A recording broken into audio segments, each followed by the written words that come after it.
parler du Mahabharat. Aujourd'hui, on a un peu plus de monde que d'habitude quand je fais ma classe le jeudi. Il y a presque personne.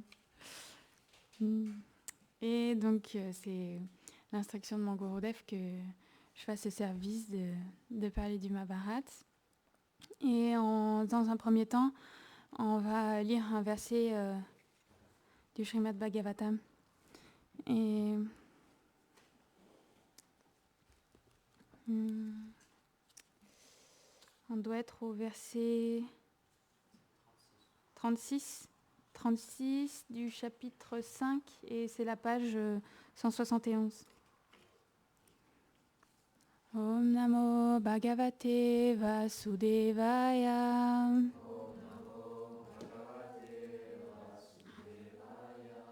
Om Namo Bhagavate Vasudevaya.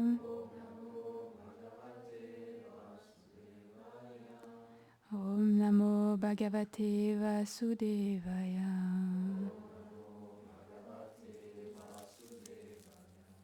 On va garder la guirlande parce que je vais en mettre partout.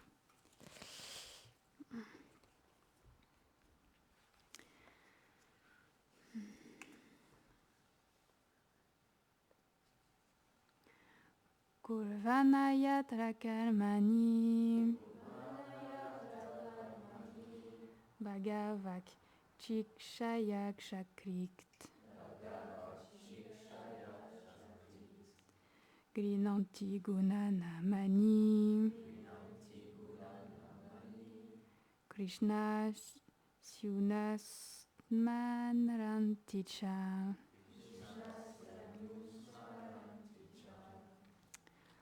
Traduction. Quand une personne accomplit ses actions pour le plaisir du Seigneur, elle écoute et chante le nom, les gloires de la forme, des attributs et des divertissements de Shri Krishna, et elle médite sur eux. Ces activités doivent être considérées comme du pur service dévotionnel. Commentaire. La dévotion pure est libre de tout désir intéressé et même du désir pour la libération. Elle ne vise qu'à satisfaire le Seigneur. Or, parce que Krishna est celui qui donne le fruit de tous les actes, les voies dépourvues de la connaissance du Seigneur et de son service de dévotion acceptent également une forme de dévotion. C'est pourquoi nous avons vu dans le verset précédent que la voie du Gyan accepte l'action qui est offerte à Dieu avec dévotion pour atteindre la libération des trois sortes de souffrances. Ce qui implique que la dévotion dans cette voie n'est pas prédominante. Elle est seulement acceptée à seule fin d'atteindre son but. Srila Vishwanath Chakravarti Thakur explique que maintenant ce verset traite de ces mêmes personnes qui, par l'association avec des dévots, se mettent à pratiquer comme eux l'action offerte au Seigneur, mais avec une prédominance pour la dévotion. Celles-ci accomplissent les membres de la dévotion qui consiste à écouter, à chanter des gloires, des noms, de la forme, des attributs et des divertissements du Seigneur et s'en souvenir. Elles suivent les instructions de Shri Krishna dans la Bhagavad Gita. Ô fils de Kunti, toutes les activités que tu accomplis, tout ce que tu manges, tout ce que tu sacrifies, tout ce que tu donnes en charité et toutes les austérités que tu entreprends, offre-les-moi tous. Il n'est pas bénéfique d'expliquer que cet enseignement du Seigneur est dirigé vers les personnes qui accomplissent l'action avec dévotion dans le but d'en retirer un fruit, car les dévots comprennent que les actes même appartiennent au Seigneur. C'est pour ça que je ne comprenais pas. Car les dévots comprennent que leur être même appartient au Seigneur. Ils accomplissent donc leurs devoirs prescrits qui sont donnés par Shri Krishna et lui offrent complètement. Il y a une grande différence entre ces deux sortes de personnes. Dans son commentaire sur ce verset de la Gita, Shri Ramadujacharya explique que parce que ces dévots accomplissent simultanément l'action selon les instructions du Seigneur et les membres de la dévotion, comme chanter ses gloires et s'en souvenir, ils atteignent Gyan Mishra Bhakti, une dévotion mélangée avec la connaissance de son aspect omniscient et omniprésent. Par cette action mélangée avec la dévotion, de là, ils deviennent entièrement fixés sur le Seigneur et dépourvus de tout désir matériel. Ils voient en toute chose et atteignent la libération. Cette sorte de dévotion est appelée Shanta Bhakti, le service de dévotion dans la neutralité. Ceci est compris dans le verset du Srimad Bhagavatam. Sutta dit « Même les sages qui sont Atmarama, à savoir satisfaits dans leur soi, bien qu'au-delà des Écritures, du fuego et de toutes les règles, désirent servir le Seigneur Krishna avec une dévotion pure, car celui-ci possède des attributs qui fascinent même les âmes libérées. »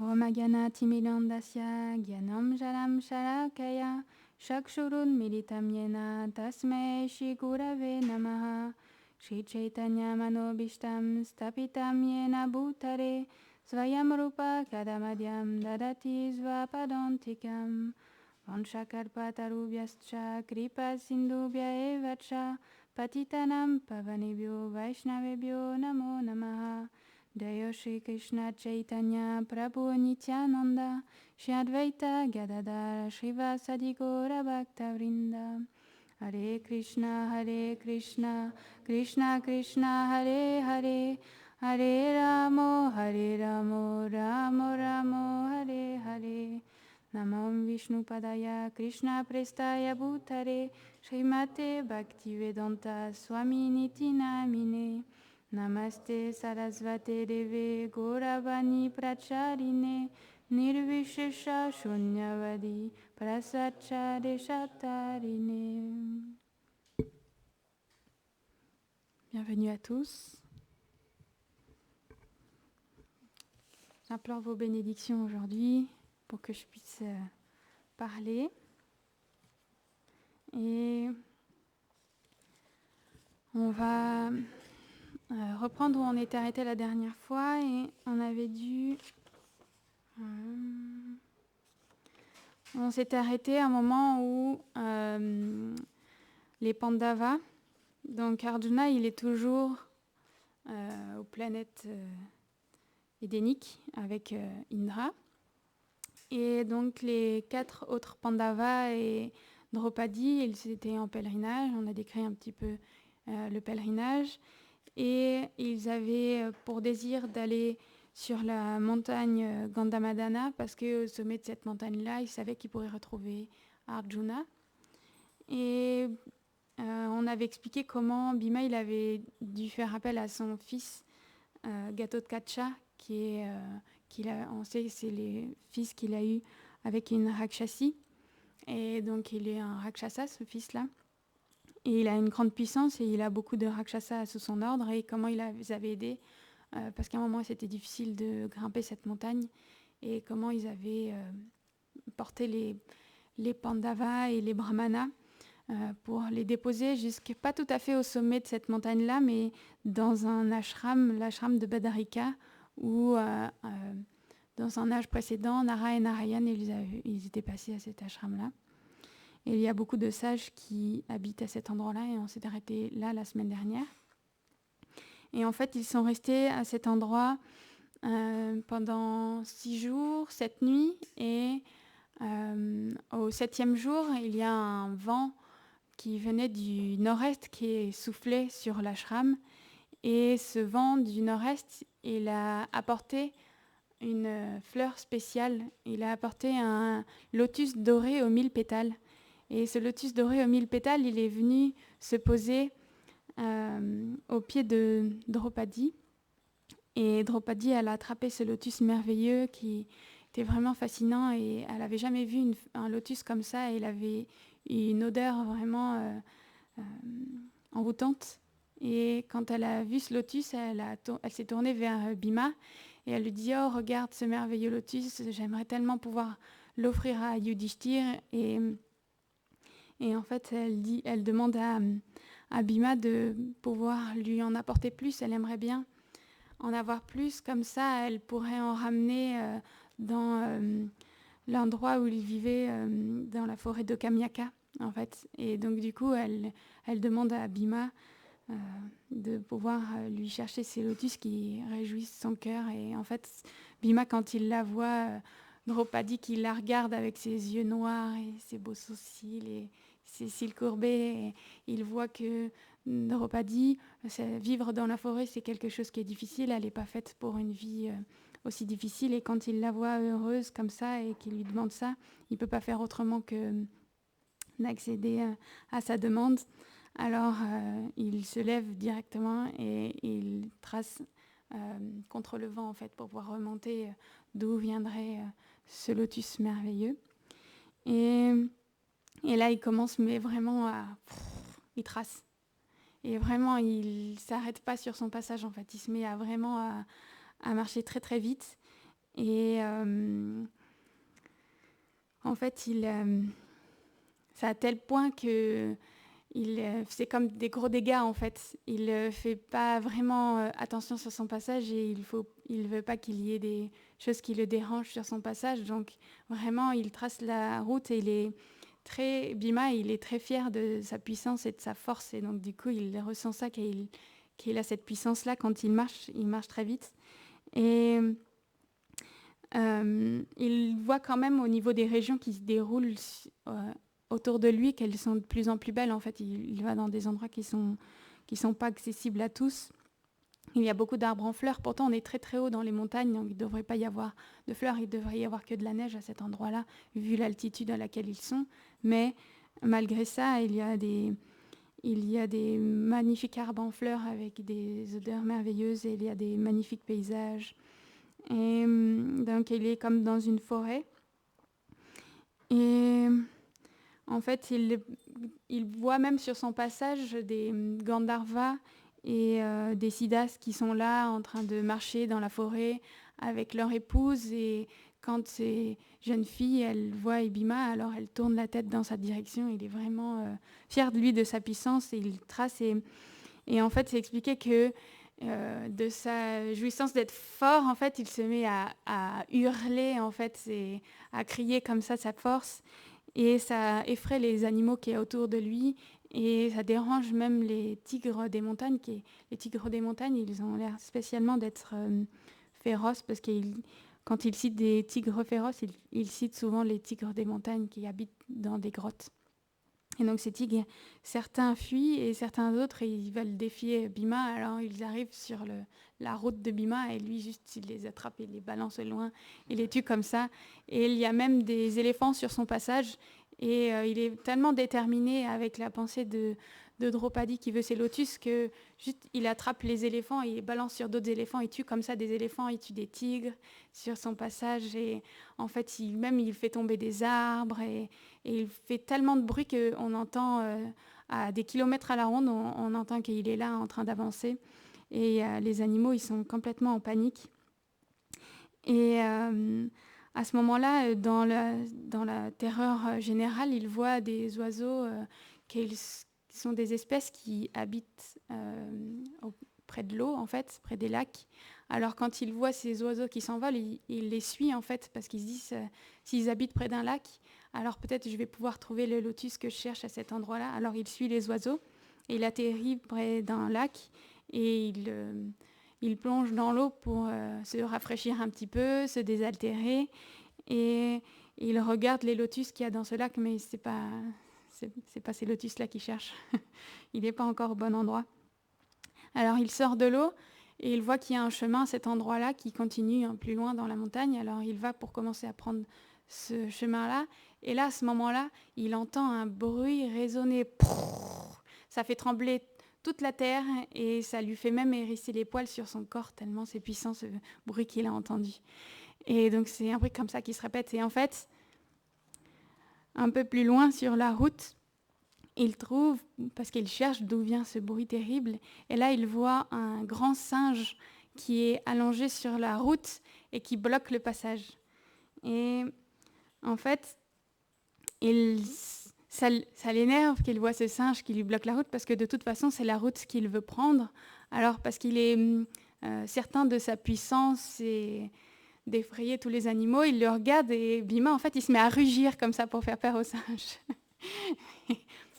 Le singe, il est en train de dormir sur le bord de la route, et puis en plein milieu de la route, et ça le réveille, et puis il ouvre les yeux un peu comme paresseux, et il lui demande mais qu'est-ce qu'il fait comme ça à faire autant de bruit, et en fait il commence à blâmer un petit peu Bhima parce que lui qui est un humain, il devrait respecter les codes de la religion, etc.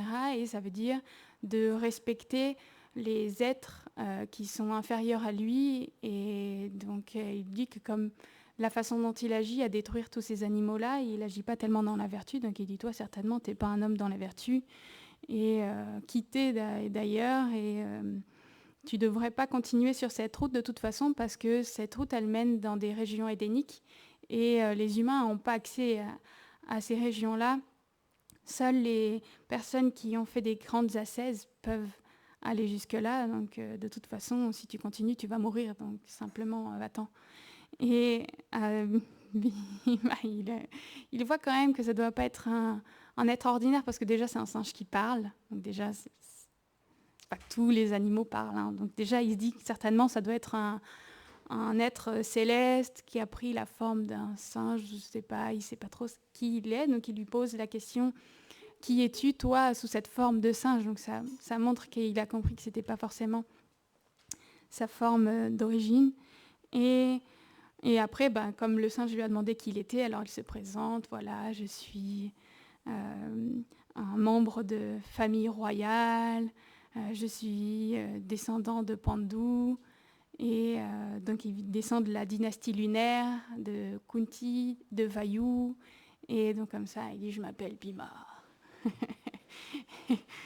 Et simplement, le singe, lui, il n'est pas apeuré de cet être-là, et simplement il lui dit qu'il ne devrait pas continuer.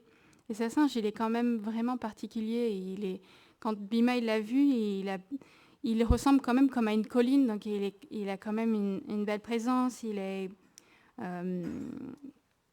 couleur du cuivre en fait, et il a le visage comme une lune rayonnante en fait.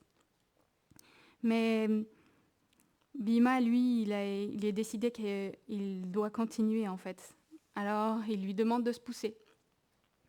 Il demande au singe de bien vouloir se pousser pour qu'il puisse continuer sa route. Et le singe, à ce moment-là, il lui dit qu'il est trop vieux, il est trop fatigué, alors c'est pas possible qu'il bouge. Si tu veux, t'as qu'à juste m'enjamber, et comme ça, tu pourras continuer ton chemin. Et à ce moment-là, Bhima, il comprend pas, il se secoue la tête et il dit, mais comment je pourrais t'enjamber? Comment je pourrais oser vouloir t'enjamber quand je suis conscient que l'âme suprême, elle réside dans ton cœur et elle réside dans le cœur de tous les êtres. Donc c'est pas possible pour moi, puisque je suis conscient de ça, c'est pas possible que je t'enjambe en fait. Et quand il est en train de dire ça, Bhima, il réfléchit, et vraiment ce singe, je ne sais pas pourquoi, mais il lui fait penser à Hanuman. Mais ce serait impossible que ce soit Hanuman, parce que Hanuman, s'il était encore vivant à cette époque-là, ça veut dire qu'il pourrait avoir comme 1 million d'années à peu près, parce qu'il est né presque au premier âge en fait. Il doit être né dans le deuxième âge, mais peut-être au début du deuxième âge, je ne sais pas exactement. À un moment, il dit comme tu as presque vécu tous les âges, donc il serait vraiment très vieux. Donc c'est pas possible que ce soit son frère Hanuman, parce que... Alors pourquoi on dit son frère Hanuman? Parce que Hanuman, il est aussi le fils de Vayu, comme Bhima. Donc d'une certaine façon, il est son frère. Et donc il dit non, c'est pas possible, ça peut pas être Hanuman. Et de toute façon, moi je veux continuer, donc quelle que soit la personne que ce soit, de toute façon, il faut qu'il parte. Alors à ce moment-là, il lui dit que, puisque ça lui a fait penser à Hanuman, alors du coup il lui dit, en fait, si j'avais pas été conscient de l'âme suprême, alors j'aurais sauté au-dessus de toi, comme Hanuman, il a sauté jusqu'à Lanka au-dessus de l'océan, en fait. Et à ce moment-là, le singe, il le regarde comme si de rien. Hanuman? C'est qui Hanuman? Ça l'étonne vraiment qu'il puisse pas connaître Hanuman. Alors du coup, Bhima, il lui explique qui est Hanuman. Hanuman, il est un singe qui est au service de Ramachandra, dans l'âge précédent. Ramachandra, c'est en fait c'est une forme de Krishna, donc c'est le Seigneur lui-même, et il est venu dans cette forme parce qu'il avait la mission de détruire les Rakshasas, et qu'il y a eu tout ce divertissement, qu'il a sauvé Sita, son épouse, etc. Et donc il lui raconte un petit peu en résumé le Ramayana. Comme ça, il lui dit, voilà, il est puissant, il est mon frère, et moi je suis égale en force et en puissance à lui, et voilà. Et donc il lui parle comme ça. Alors s'il te plaît, maintenant, voilà, bouge. Et il lui dit, mais non, mais c'est pas possible, je peux pas bouger. Sinon, t'as qu'à juste bouger ma queue et comme ça, tu pourras passer. Et à ce moment-là, Bhima, il dit, c'est pas possible, ça doit pas être Hanuman parce que c'est juste un singe arrogant, c'est pas possible, ça peut pas être Hanuman. Alors il arrive, il s'avance vers le singe et d'une façon négligente, il attrape même pas la queue avec sa main droite, il attrape la queue avec sa main gauche d'une façon négligente juste pour pousser. Il s'est dit, puisqu'il est si arrogant et juste il veut pas se pousser, ce que je vais faire, c'est que je vais l'attraper, je vais le faire tourner jusqu'à ce qu'il meure en fait. C'est ça son idée en fait. Et en fait, il commence à l'attraper avec la main gauche et là, il n'arrive pas à faire bouger la queue. Alors il l'attrape avec les deux mains et il a beau mettre toute sa puissance, vraiment, mais c'est impossible de bouger d'un seul centimètre la queue de ce singe-là. Il met toute sa puissance, il commence à transpirer, à faire des grimaces, et il met toute sa force. Mais non, c'est pas possible, il ne peut pas. Et à ce moment-là, il réalise que vraiment, ce singe, ça ne doit pas être un être ordinaire. Alors du coup, il rend complètement ses hommages à ce singe et il prend refuge en lui et il lui dit je ne sais pas qui t'es, si tu es un Gandharva ou quelle sorte de Deva tu peux être, mais je deviens ton disciple, je prends refuge en toi, s'il te plaît, dis-moi qui tu es. Et seulement à ce moment-là, le singe, il lui révèle que finalement, il est lui-même Hanuman, en fait, ce singe que tu as parlé un peu plus tôt. Alors, je suis ce singe et lui parle du Ramayana. Et bien que Bhima, il connaît très bien l'histoire du Ramayana, il est tellement content de voir, il ne pensait pas que ce serait possible, de voir son puissant frère, en fait. Et il pleure de joie, en fait, de pouvoir voir Hanuman. Et il pleure, et il lui dit, je suis tellement le plus honoré des hommes de pouvoir te croiser, en fait. Et il commence à parler avec lui et Bhima, il a ce désir de pouvoir voir la forme d'origine de Hanuman. Et Hanuman, il lui dit, en fait, c'est pas possible que je puisse te montrer ma forme, en fait. Parce que là, on est presque arrivé au Kali Yuga et toutes les choses, elles ont tellement rétréci.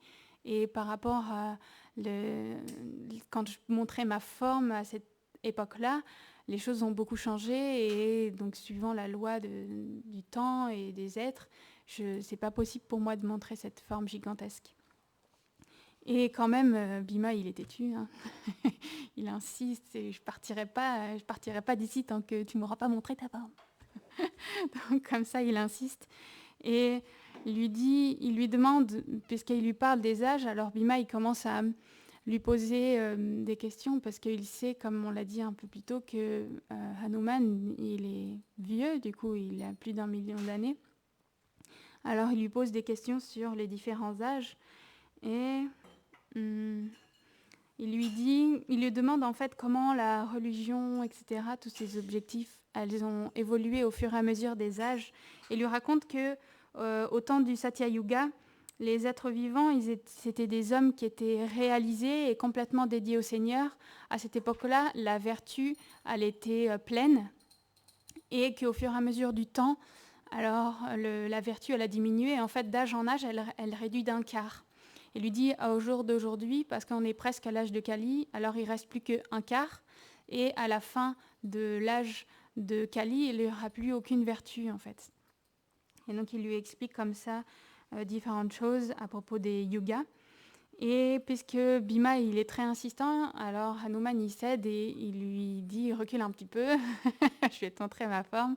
Et là, il commence à grandir, et il prend vraiment la taille comme une montagne gigantesque, en fait, et il prend tout l'espace à ce moment-là. Et Bhima, c'est une vision qui est vraiment puissante pour lui et même difficilement supportable à regarder en fait, mais il est tellement fier de pouvoir voir la forme de Hanuman. Et là, Hanuman, il lui dit, en fait, je pourrais grandir encore plus, mais à ce moment-là, tu pourrais plus me voir. Et en fait, je suis capable de grandir presque à l'infini en suivant la puissance de mes adversaires en fait. Et alors, Bhima lui dit, ok, c'est bon, tu peux reprendre une forme un petit peu plus petite. Et donc, il reprend une forme plus petite. Et à ce moment-là, Bhima, il est intrigué parce qu'il lui dit, mais quand je vois ta forme qui est tellement puissante, comment ça se fait que Ramachandra, ce soit lui qui ait tué Ravan et qu'il ait sauvé Sita? Parce que tu aurais été capable de détruire toute son armée. Certainement, avec la puissance que je vois, tu aurais été capable de détruire Ravan et tous ses éléphants, ses chars, ses chevaux, ses guerriers. Tout ça, tu aurais été capable de les battre toi-même. Comment ça se fait qu'il ait eu besoin de le faire, en fait? Et à ce moment-là, Hanuman, il lui explique que il a laissé quelque part, en fait, Ramachandra tuer Ravan et sauver Sita parce que de cette manière-là, ça a permis que sa gloire et la renommée de Ramachandra, elle soit étendue en fait sur toute la terre. Ça permet de vraiment le glorifier et toute cette renommée qu'il s'installe. Et que c'est pour ça que c'est Ramachandra en fait qui a accompli ces actes merveilleux. Et là, c'est à ce moment-là où on voit que cette situation du Ramayana, elle est complètement différente de la situation du Mahabharata en fait, parce que dans le Ramayana, c'est Ramachandra qui a toutes les gloires en fait et toutes les renommées. C'est vraiment l'histoire chevaleresque par excellence. Et le Seigneur suprême, il se montre sous cet aspect de sauveur et de son épouse, de son royaume. Il est le roi parfait et il est vraiment glorifié pleinement dans cette grande épopée du Ramayana, alors que au contraire, dans l'histoire du Mahabharata, Krishna est complètement caché dans cette histoire-là. C'est vraiment seuls les grands dévots qui arrivent à faire ressortir cet aspect de Krishna, mais il est vraiment très caché. Parce que là, en l'occurrence, c'est les Pandavas que Krishna il a fait ressortir dans cette histoire du Mahabharata. Il a laissé les Pandavas accomplir ce pourquoi lui il est venu, parce qu'on sait, pour différentes raisons, Krishna il descend d'âge en âge pour sauver la terre, etc. Et puis aussi permettre à la religion de pouvoir continuer à être présente pleinement sur terre. Et on sait que là, il a laissé toute cette gloire et cette renommée aux Pandavas, en fait, à Yudhishthir, à Arjuna, à Bhima, qui ont été très prédominants. Et donc de cette façon, il est vraiment très caché. Et donc suite à ça, Hanuman, il dit à Bhima de rentrer chez lui maintenant, de faire demi-tour, mais Bhima, il lui explique en fait que c'est pas possible, il ne peut pas rentrer comme ça. Draupadi, elle lui a demandé ces fameux lotus dorés aux 1000 pétales et il veut vraiment lui ramener ces lotus, alors il faut qu'il continue. Il voit qu'il est déterminé, alors comme il lui dit qu'il peut continuer, mais il voit vraiment comme la passion un petit peu qu'il y a dans Bhima, et donc il lui met la main sur l'épaule et lui dit s'il te plaît, là-bas. Donc il lui explique le chemin en fait qu'il doit prendre. Là-bas, en fait, ce lac spécial, il appartient à Kuvera. Kuvera, c'est le trésorier des Devas. Donc c'est un Deva lui-même. Ce lac, il lui appartient. Et rappelle-toi, s'il te plaît, qu'il faut toujours honorer les êtres célestes. Et s'il te plaît, prends pas les lotus de force. Il faut toujours les honorer, etc. Et c'est important de se souvenir de ça. C'est en tant que les humains et en plus en tant qu'un kshatriya, il doit montrer cet exemple-là. Et donc, s'il te plaît, fais attention à ça. Alors, Bhima, il reprend sa route et il est en méditation d'avoir vu Hanuman. Alors, il est en méditation sur le Ramayana, sur Hanuman, sur Ramachandra, toutes ses prouesses. Et il continue sa route et il voit vraiment des paysages merveilleux, de plus en plus céleste en fait, avec sur le sol il y a beaucoup de joyaux, des fleurs magnifiques. Et arrivé à peu près à midi, il arrive enfin à ce fameux lac. J'ai oublié son nom. Sogandika. Donc c'est un lac qui s'appelle Sogandika, et quand il arrive près de ce lac, il voit qu'il est gardé par beaucoup de rakshasa et de yaksha en fait, et ils sont les gardiens de ce lac. Mais lui, il est décidé à aller prendre les lotus, alors il commence à s'avancer, pour rentrer dans l'eau en fait. Et à ce moment-là, le chef des gardiens du lac, il lui dit « Mais qu'est-ce que tu fais? T'as pas le droit de rentrer dans ces eaux. Ce lac, il est réservé juste aux êtres célestes. Les humains, ils n'ont pas le droit d'avoir accès à ce lac. Donc tu ne peux pas rentrer dans l'eau comme ça. Et tu ferais mieux juste de faire demi-tour. Et si vraiment tu veux venir rentrer dans l'eau, alors tu dois demander l'autorisation à Kuvera de pouvoir rentrer dans cette eau-là. » Et Bhima, ça le met en colère. Il n'a pas vraiment retenu les instructions de son frère Hanuman, et il lui dit mais que c'est pas possible qu'il lui demande ça. De toute façon, comment un lac il pourra appartenir à Kuvera, parce que ce lac il est né des montagnes, et donc du coup il appartient à personne, parce que il fait partie de la nature, ça appartient juste à la nature. Et du coup, ces fleurs qui sont la création du Seigneur, elles ne peuvent pas appartenir. Et en plus, lui, il sait qu'il va ramasser ces fleurs de lotus pour les donner à Draupadi, et que Draupadi, la première chose qu'elle va faire en recevant ces fleurs, c'est de les offrir au Seigneur suprême. Donc pour lui, son acte, il n'est pas mauvais. Donc il rentre en force dans le lac et commence à ramasser comme ça les merveilleux lotus. Et à ce moment-là, forcément, les rakshasas et les yakshas, ils commencent à se mettre en colère, et à ce moment-là, ils engagent un combat. Alors Hanuman, Bhima, il sort de l'eau et il attrape sa masse, parce qu'il était quand même venu armé. Il attrape sa masse et il commence à se battre, et il tue des centaines de rakshasas. Et à ce moment-là, il commence à être en panique, parce qu'il voit qu'il c'est pas un humain ordinaire, Bhima. Alors du coup, il y en a qui s'envolent et qui vont pour aller voir Kuvera, prendre refuge de Kuvera, en lui disant « Écoute, il y a quelqu'un, il est là, et il est en train de rentrer dans l'eau, et il vole les lotus, et en fait, on est en train de se faire complètement détruire. » Et donc, lui, Bhima, quand il a vu que les autres ils s'enfuyaient, il a posé sa masse, il est retourné dans l'eau, puis s'est remis à cueillir les fleurs de lotus.